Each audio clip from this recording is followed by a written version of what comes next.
Beautiful humans, welcome back to another episode of the I Like Birds podcast. I'm your host, Zach Rippey, and this podcast is dedicated to the non-believers, the confused believers, and the true believers. Because I, at one time or another, was all three, and I'm here to help you get a better understanding of who Jesus is and what he's all about. Let's grow in our faith together. You learn as I learn. I like the Bible, and I like words, so therefore, I like birds. Let's start the show. People, are you ready? Let's start the show. Let's start the show.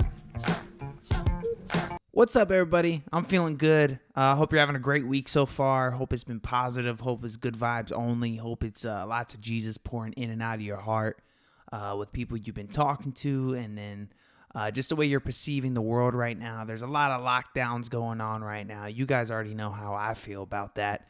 If you've listened to the show, just know, man, that God's got a plan for this. I don't know what it is yet. Maybe we'll know in a year. Maybe we'll know in a few months. But I definitely think I just encourage everybody to just keep on praying for the light to come shining through the darkness, okay? Let's just expose the lies, expose the truth, and let's just get down to the bottom of this. I feel like I'm only 27 years old.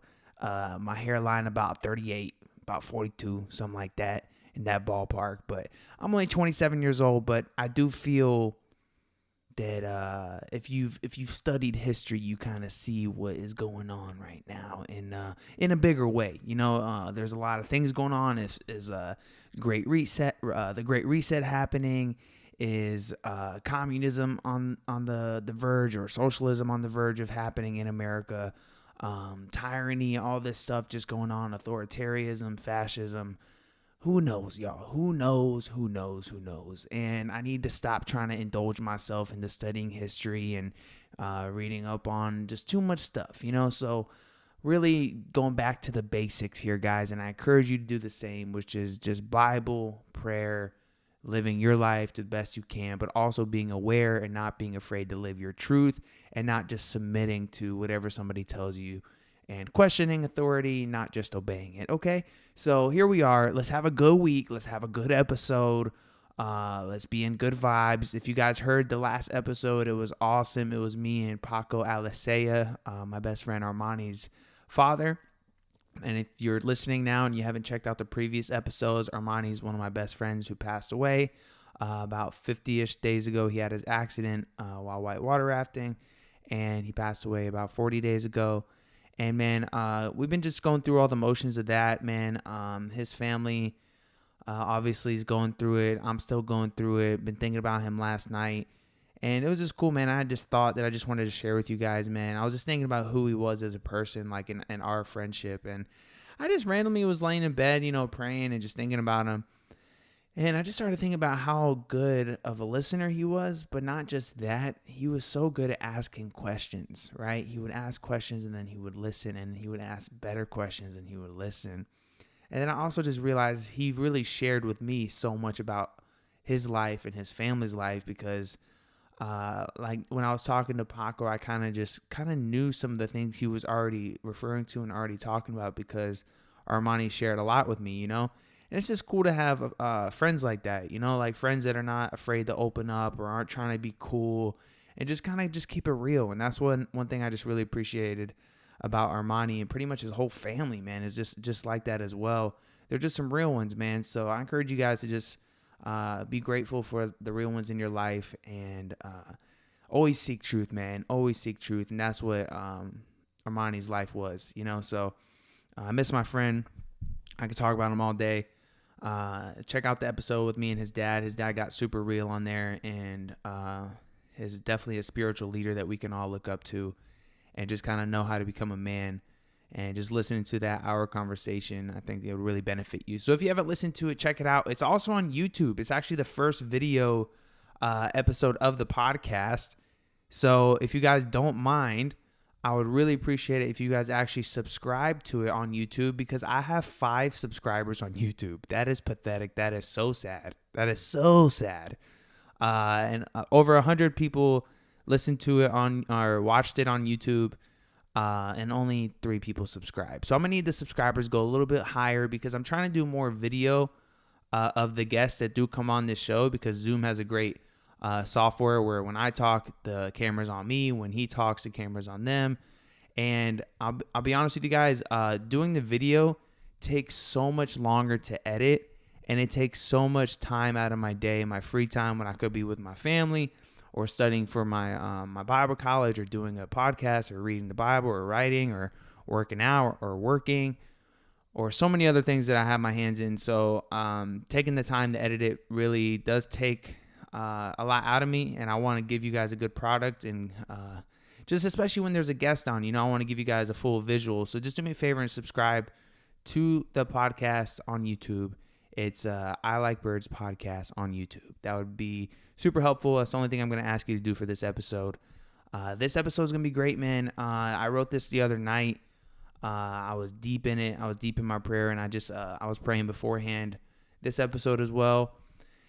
And yeah, man, I was just praying on a deep level before I wrote this, right? And it was just probably the deepest I've ever prayed before, at least top 3.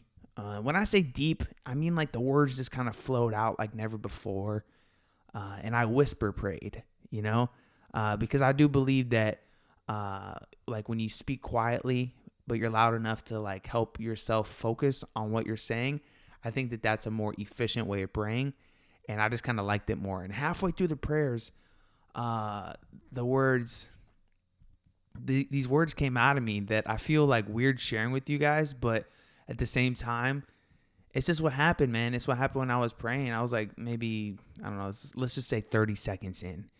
And I asked God, I said, God, I am desperate to change the world. I said, I am desperate to change the world. And then my next thought was, wow, I'm desperate to change the world, but the man who changed the world is the one I read about every week. He is the way to change the world. And that thought hit me, and I just poured out so much into him, and I really just felt connected in prayer in that moment, because I was feeling like a heavy weight all day at the time. Like I was having pain in my chest, I was anxiety in my heart, stress in my body, I was busy in my mind, and I was just unsure about the future of the country. Obviously, I've been going down, I wouldn't say rabbit holes, just being, aware of what's going on, and you guys already get the point. But I was just unsure about the future with so many different avenues, with work and with just finances, and just stand-up comedy, and just ministry in general, future job opportunities, and then the school that I'm in. And my life just feels so unstable. And I just decided in that praying moment to just give it all to God in like a heavy prayer session. And I felt so good after. I felt so good that it really opened my eyes on like, man, if you really just focus and lock it in when it comes to praying, and you do that little soft whisper and whatnot, and you focus in on what you're trying to say, and words just kind of pour out of you. It's not really controlled. You're just kind of talking to God. You're not really calculated. That's why I said, when I said, God, I'm desperate to change the world, because I didn't plan to say that. I had no plans on writing this episode or this experience down. So this is just very revealing for me at the moment, right? So I also prayed for people in my life. I think we all kind of do that because we really care about people a lot that are closest to us. And even someone, I prayed for even someone that I've had my fair share of clashes with. And man, I just believed that what I was asking for would come true. Right? And I prayed with authority. I prayed that the demonic spirits would leave some of these people that I've had clashes with. Incidents. Repeated incidents. And I prayed for the nation and the people running it, and it just felt good. It felt like, oh, you don't have to just, be on Twitter or researching stuff or following people on Instagram that are more aware and do more research and whatnot, and reading 1984 by George Orwell. You don't have to do those things, Zach. You can just pray about it, and you'll probably feel a little bit better.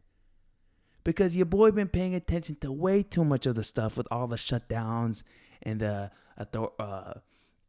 tyranny type of government that we're seeing in these blue states, and even Kentucky. Kentucky just went soft on us.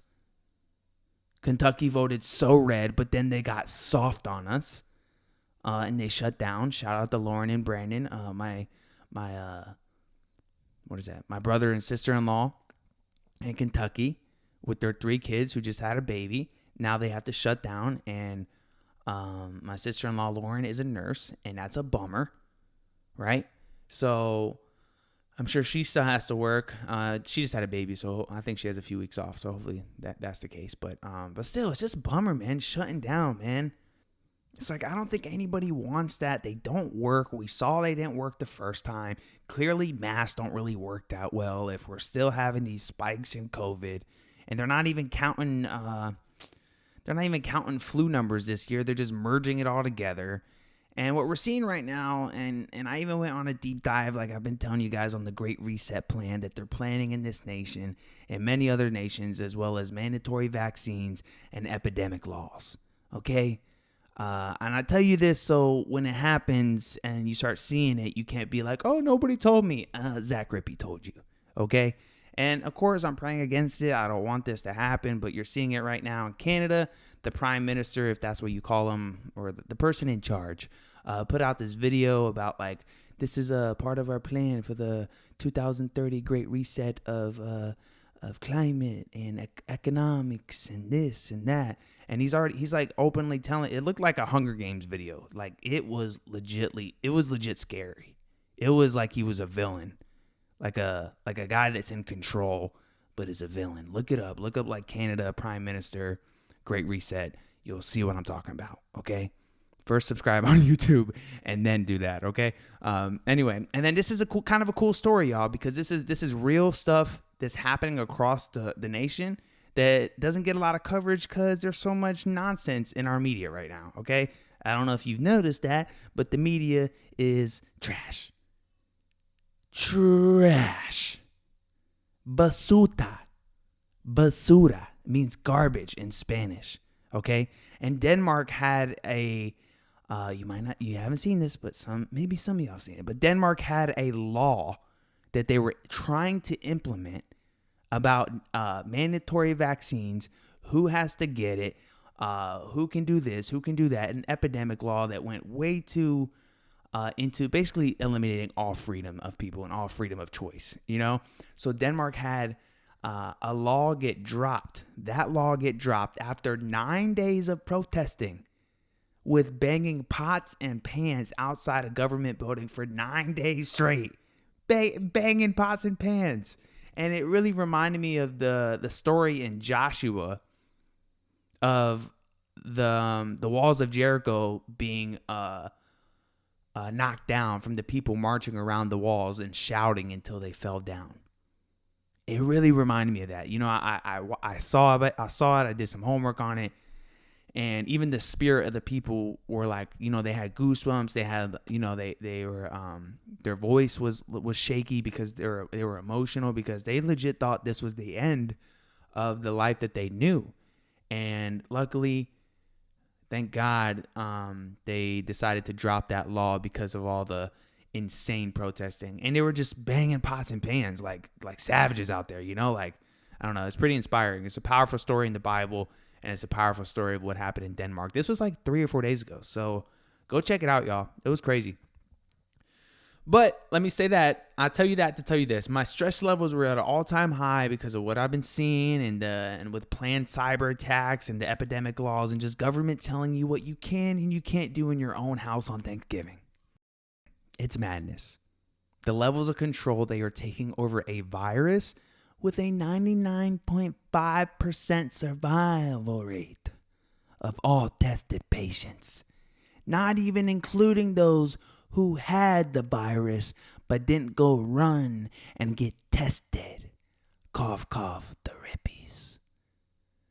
And this is a really real thing going on right now, and I encourage you guys to just keep praying for our country and pray that God intervenes and uses the powerful, loving hand that he has all throughout the Bible to help save our future and our freedoms. We are the last truly free country left in the world. I don't know if you guys realize that. I didn't really realize that. It's like you know it, but you don't understand it until you see what is happening all over the world right now. Like places like Australia and Germany, where they're spraying protesters with giant firefighter hoses to make them stop protesting. Okay? Australia, you can't even walk your dog. They've eliminated all things in the stores that aren't essential. So you can buy dog food. You can buy food. You can't even buy books. No joke. And it's only a matter of time before those in charge try to change that here.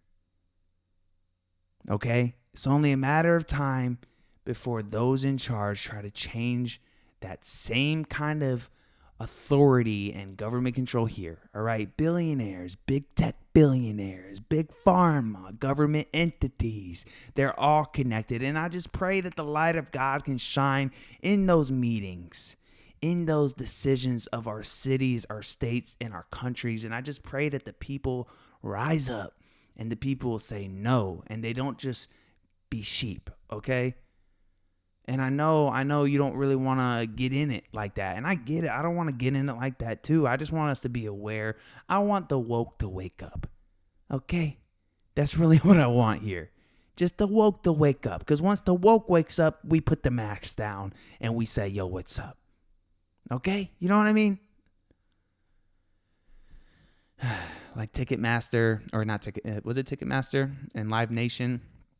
The people that put on concerts, I think it's Live Nation and Ticketmaster, said that you can't go see a concert unless you have a vaccination form. Isn't that bananas? So that's just, and the vaccine's not even out yet. The vaccine's not even out yet, and they're already saying that. They're already like, hey, here's the rules, Playboy. You want to go see that Russ and Drake concert? We gonna need to see some papers. And as I was praying, I felt better about it all. And know that there's nothing that I can do to change the world. But I can tell people about the only person who did. My man Jesus. And the only thing that can change the world now. My man Jesus. And the Father and all the people that God decides to use to combat these evil forces among us. And after I prayed, I got back in the book of Mark. I said, we're going back to the book of Mark. We're going back to the gospel, baby. We're going to go find out about Jesus again. We love John, but we're going to go back to the book of Mark.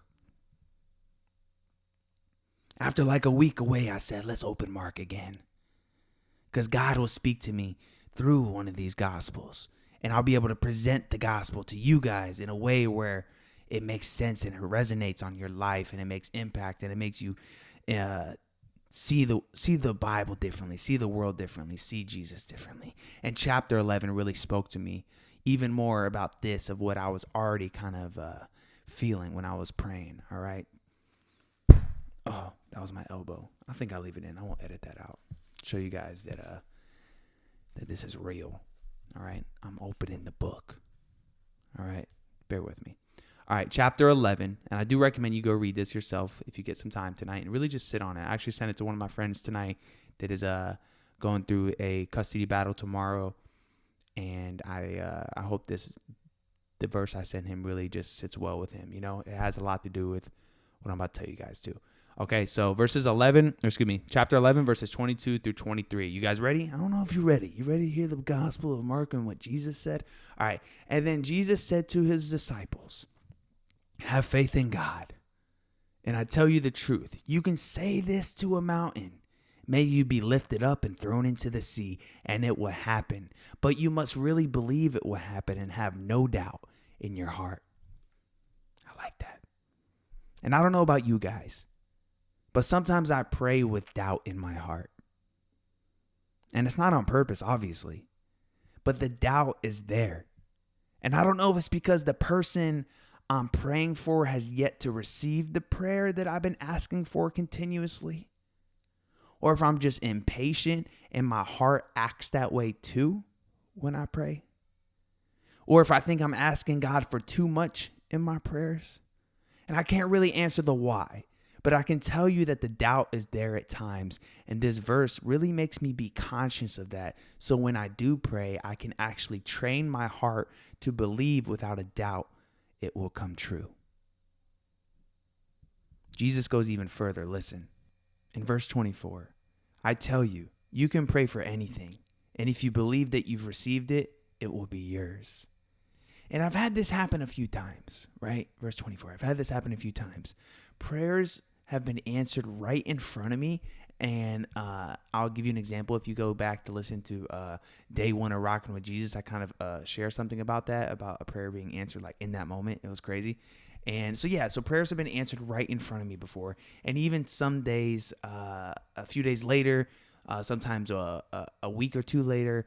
And we need to all pray and believe like the prayer already came true. And I think that's also what it means when they say, give it to God, because God's got it. You are his people. He hears you. We need to fill up the prayer bowl in heaven and let it pour down from heaven and touch earth when the timing is right, aka God's timing. Verse 25. But when you are praying, first forgive anyone you are holding a grudge against, so that your Father in heaven will forgive your sins too. Let's go. I like that a lot. Because even though Jesus took our sins for us, we still be struggling. We still be sinning, but like we ask for forgiveness every time we pray for the most part, God, please forgive me for all my sins, even the little ones, even the temperaments and the attitude and the self-control and the impatience and the temper and just the wicked thoughts, like even though I'm, saved and I believe in Jesus and I have this podcast, your boy still be thinking some wild stuff sometimes, and I just be going down, I mean, we're all sinners still. You still have to ask for forgiveness, but you also have to forgive people that you feel like you have a grudge against. And I like this a lot because there's one person in my life that I've held on to a lot of feelings towards. And it's only natural to have these people because people do you wrong. And some people suck. Some people suck. And some people you just do not get along with. And I have been intensely praying for this person, and it helps me feel at peace with this person. And you hear Malachi right now. I pray for him too. Because he's awake right now at 10 o'clock, but I'm not stopping the pod. All right? I'm just going to text my wife, Catherine. I'm going to say, tell him to be quiet. All right?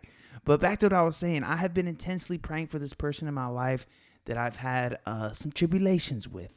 And it helps me feel at peace with this person. And even if I don't see or talk to this person for a while, that peace is there in my heart on the days we speak and the days we don't.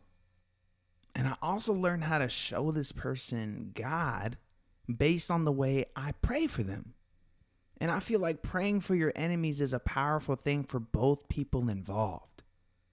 Because it gives you the chance to let God do God, and it gives your heart peace in all situations that are to come your way that you may not like with this person. So all future instances will have the grace of God and the godly vibe and the energy and the love surrounded in it because you've been praying for this person a lot more than they've been praying for you. Maybe they pray for you too. You don't know, but we know, right? We know.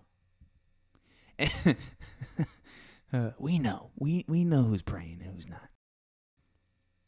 And I want to change the world. And I prayed that without planning to. And it just came out. And what that means to me is to help change one life at a time by bringing them closer to the Lord. And I want my writing to be seen by thousands. I want this show to reach thousands. And I have big visions, and it all starts with the people who are listening right now. We have grown so much in 6 months, and this is a lifelong pursuit. And I am just so grateful that I am learning more and more about God. And I am deepening my relationship with him through prayer. It's finally through prayer as well. It always been just through his word and a little bit of prayer. But now the prayer game is stepping up. I'm being more conscious about what I'm giving to God in my life because I need to keep giving him more of the things I struggle with, more of the things that I fear, more of the things that are broken in this world, more of the things that I can't fix but I want to fix, things I want. If I want to change the world, like how can I do that? Hey, how about we pray for the world to be changed and let God do it, but also we have to be vigilant. We have to be alert. We have to stand in our truth. We have to walk with that authority. We have to put on the armor of God. We can't just be we can't be on the sidelines of God. God uses people. He used my sister-in-law, Sharon, said this at the Bible study that she killed the other day that I went to. She had a great message, and she's 17 years old and just completely flipped the room upside down with how powerful her message was. But she was saying that we can't just sit on the sidelines and just be like, oh, God is sovereign. He's going to go ahead and he's going to fix America. He's going to fix the country and the issues and the problems and the abortion. And, we can't do that. God uses us, but we have to give him, we have to surrender ourselves to him and say, God, use me. God, use me. I'm available. I'm available to what you want me to do in my life that will help increase the kingdom and bring glory to you. And just the way you design me and what my purpose is. And we have authority in Christ. We can knock away demons. We can help people. We can do so many things that are not even aware to us yet until we get that understanding of the authority that we have in the name of Christ. And a lot of it is through prayer. A lot of it is through taking the time to hear the voice of God and choosing God over choosing the world. Don't just choose and be conformed by the patterns of this world and get lost in the sauce. All right? I have a habit of being on Twitter too much, especially during this election season and this COVID season and whatever else you want to call it, this tyranny season and Great Reset and all that. But I'll tell you this. I have to always make sure that I get off that, hey, enough of that, let me get into word, enough of that. Let me put on this podcast of Dutch Sheets, who's one of my favorite pastors, or Stephen Furtick, even though Stephen Furtick's I've been losing a little interest in him for some reason. I don't know. I'm just in a new season of life. And Stephen Furtick was my man during COVID, but like the shutdown or whatever the first time. But I've kind of moved on to Dutch Sheets and there's another guy I listen to. He has a podcast called Jesus Culture. I forget his name, but yeah, I've been liking those two lately. If you guys are looking for some other podcasts about God, check out Conversations with Dutch Sheets and Jesus Culture. And these episodes, man, they're a testimony every time I sit down with him. Every time I sit down, for the most part, I usually write something, just kind of get it off my chest. And, I feel like I'm writing through the lens and spirit of God. I don't know about the lens, but definitely the spirit, I'm seeing things in that realm, the spiritual realm, and sometimes I sit down with him and it's just me and him. And sometimes it feels like, wow, this could really help someone see God differently or see prayer differently. And I hope this message does something for those people that I feel like it could, and that's why I do these episodes. And even this week, man, I was even hesitant. I was like, man, I really want people to listen to the Paco episode because it was powerful. It was episode 50. It was on video. It was Armani's dad. And I was like, maybe I won't do one on Friday because I just want give people time to catch up on the episodes and catch up on that one specifically. But then I was like, man, I just have so much to say right now. And this is like current with what's going on in my life right now. And it just happened recently. And I'm getting better at prayer. I wrote this. I'm recording this Thursday night for you guys. And I wrote this, I believe, on Tuesday night. And then so the last couple nights have been deeper in prayer. And it's been good, man. It's been really good. It's been helpful, especially when it comes to the anxiety that I feel about what's going on right now in the world. And just, and for us to say, like, don't worry about what's going on in the world, I think that's nonsense. I think Christians are called to be involved in government and be involved in what's happening because, you don't want to just sit back and let things happen that are ungodly and you do nothing about it or don't even speak up for it. That's what happened with abortion in the 60s and 70s. Is like the Christians were like, oh, we'll flip it one day. They didn't rise up. They didn't do anything. They just kind of sat back and were like, oh, well, that's not on us. Nah, bro. And the same thing with taking prayer out of school. And they just sat back and were like, well, they'll flip the decision if it's the wrong thing, the wrong decision.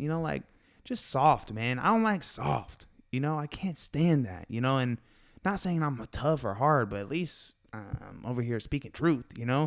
And if I was in a position of power or in a position of authority, like a governor or a mayor or somebody in the education system or even the owner of a church or the pastor of a church. I'd be like, we're not shutting down because we don't want to offend a certain group of people.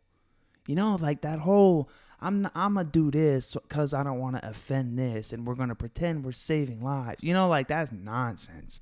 That's nonsense. And the lockdowns have way worse things that are happening to people's lives than COVID is affecting actual lives, okay? Let's stop pretending that COVID is more serious than people not having jobs, feeding their family, having their kids not be educated, having plexiglass in their classrooms when they literally do not contract the virus hardly at all. If you want to say listen to the science, listen to the science. The data is right there. And also Denmark came out with a study that said masks don't really work, okay? So when people say listen to the science, they want you to listen to their science, okay? I just want you guys to know that. I don't know. I know CNN's not going to tell you that, and Fauci isn't going to tell you that. Fauci's over here saying when the vaccine comes out, we're still going to have to do masks and social distancing and hand washing. Okay, social distancing, so when I'm in public, I can never just see a stranger ever again. That's what you want from me? I can't ever talk to somebody because I have a mask and I'm going to be muzzled. That's what they want. They want you to be muzzled. Ooh. That got a little real. But it's just truth. It's truth, man. And it's like you got to wake up and smell the coffee, dude. And if you want to wear a mask, you can wear a mask. I'm not saying you can't, but just stop telling people to wear a mask and judging them if they don't. You know, we figured this out. We took the 6 weeks to flatten the curve. We did our part, dude. We did it. We're good. Like, we did a lot to help this thing. We wore masks until this point. They clearly don't work. If the places that are implementing the mask so much are still seeing even more spikes than the states that aren't really doing it, aka South Dakota. What's good with South Dakota? Right? The Midwest states aren't really rocking with that, and they're fine. Okay? So wake up, smell the coffee. If you want to wear your mask, just stop trying to make people feel bad for not wanting to wear a mask, okay? If you're so protected in your mask, don't worry about what I'm doing in my mask or without my mask, okay? It's simple. And I'm just done. I'm just done feeling like we can't do something because somebody tells us we can't. And like cultural norms. Like, you know what I've been saying a lot lately that feels good? That feels good to say again? I've been saying retarded a little bit more than I probably should be. Right? I've just been doing it. I've just been saying that's retarded. Because there's a lot of stuff right now that's going on that's retarded. And it makes no sense. And it's lacking common sense. And I was reading in Proverbs the other night, like, yo, do not take for great... dude, I'm going to find it so I don't butcher it. 1 second. All right, so we're going to be in Proverbs 3. It's so great and it's so simple. All right? It says, in verse 21, it says, my child, don't lose sight of common sense and discernment. Hang on to them, for they will refresh your soul. They are like jewels on a necklace. They keep you safe on your way, and your feet will not stumble. You can go to bed without fear, because it's all nonsense. You will lie down and sleep soundly because COVID's not going to come get you. You need not to be afraid of sudden disaster or destruction that comes upon the wicked, for the Lord is your security and he will keep your foot from being caught in a trap. Okay, guys, when you know Jesus, you know what truth is and what's not truth. When you know Jesus, you know what to fear and what not to fear. You fear God and that's it. If it's your time, it's your time, okay? If it's your time, it's your time. So many people in this culture are so afraid of death, and they try to avoid it. They try not to even talk about it. But when you know who Jesus is, you know that death is conquered. We don't do this life for this life here, all right? With that being said, pray up, stay positive. Hope you have a great weekend. Hopefully this didn't offend anyone. Subscribe to the episode on YouTube, or the show on YouTube at I Like Birds Podcast. If you want to find me, you can reach out to me on Zach Rippey 23 on Parler. I'm on Parler now, baby. Check me out on Parler, guys. We moving on up in the world. And then I'm also on the Instagram at ZachRippy23, as well as I Like Birds Podcast 23. And then check out my wife's little business on Etsy. It's called Under the Cedar Trees. If you guys get a chance to buy some essential oils or some labels or some body butters or some homemade candles, that'd be awesome. Or some face serums. She got a lot of stuff on there. So check her out, Under the Cedar Trees, on Instagram and also on Etsy. Much love to you guys. Always love rocking with the Birdhouse. I appreciate y'all for letting me be myself and be honest and be real. And I did an episode 47 and 46 where I just got real honest. And it was cool because people still came back to the show, even though I had an opinion that might have been different than theirs. So much respect to you guys who listen to the show, even though you think differently than I do. We're allowed to think differently. That's what makes America great. I don't know if we've lost sight of that or we forgot that, but we don't all have to think alike, okay? And I hope that we always remember that and we always embrace that. And that is what freedom is. That is what freedom of speech is. And that's what liberty in America stands for. We can all make it big in our own way in this world. Success is measured differently to every single person. My success comes with my family, my passions, and the things that God has called me to do. And I feel like this podcast is one of them. I feel like writing the blog posts that I've been writing lately has been one of them. Check it out on ZachRippy.com. Called God is Government. I went kind of hard on it, and I hope you guys enjoyed it. 45 people read it. I'm hoping for another 55 read it in the next month or so. So much love to you guys. Reach out anytime if you need anything, prayers, questions, anything like that. And I always appreciate you guys listening and sharing the show. So thanks again, man, and I'll see you guys next week. Hey, enjoy your weekend. Enjoy Sunday. Praise God, love God, listen to some worship, pray big, man. Pray for the country, pray for your family and friends, and pray for these lockdowns to end quickly and the Great Reset not be among us. Okay, thank you so much. And you can say the word retarded too. Like just try it out. It feels good because it's like we used to say it all the time, and then they got all weird about it. And I get it. Kinda. Retarded people don't get mad, if you catch my drift. But all right, guys, this is the I Like Birds show. Remember, guys, I'm also a comedian. I did a set the other night and completely bodied the room. It was pretty incredible, and it felt great, and I forgot how good it feels to just go up there and destroy, because it wasn't like the room that I run, so I didn't have to host, so I just went up there, third spot, did about 10 minutes, and just went for the throat, and did my old jokes, kind of remembered them, sprinkled in some new stuff, was clean, talked about Jesus in the middle. It was good, man. Gave out the podcast to a few people and really had just a positive night. And I told this one joke. It was super funny because I was walking to the venue and this black lady said hi to me, right? And I felt so cool. I was like, oh, man, I'm feeling good. Like a black lady said hey to me. I'm feeling good. But it turned out she was just on the phone. And and then so the crowd died laughing at that because the crowd that was there, there was I think it was like five or six black people were really just rocking with my set. Like they were enjoying it. So I felt comfortable telling them that story of the black lady saying hi to me, but she really wasn't saying hi to me. Especially in 2020, I thought it was hilarious. And it went well. It was just cool that the crowd was rocking with that, and the black people that were there were really just enjoying it. And then when I went and did that joke, they respected me even more because I wasn't afraid to do it. It's like I'm half white and half Puerto Rican, so I look totally white. But at the same time, I don't feel like I should have to censor myself just because of the climate we're in. And I'm not going to be viewed as a racist for saying that I thought I was cool. I thought I was in a juicy mood because a black lady said hi to me. I was feeling cool. Like I was like, oh, I made it. I'm going to have a good set tonight. But she really wasn't saying hi. She was just on the phone.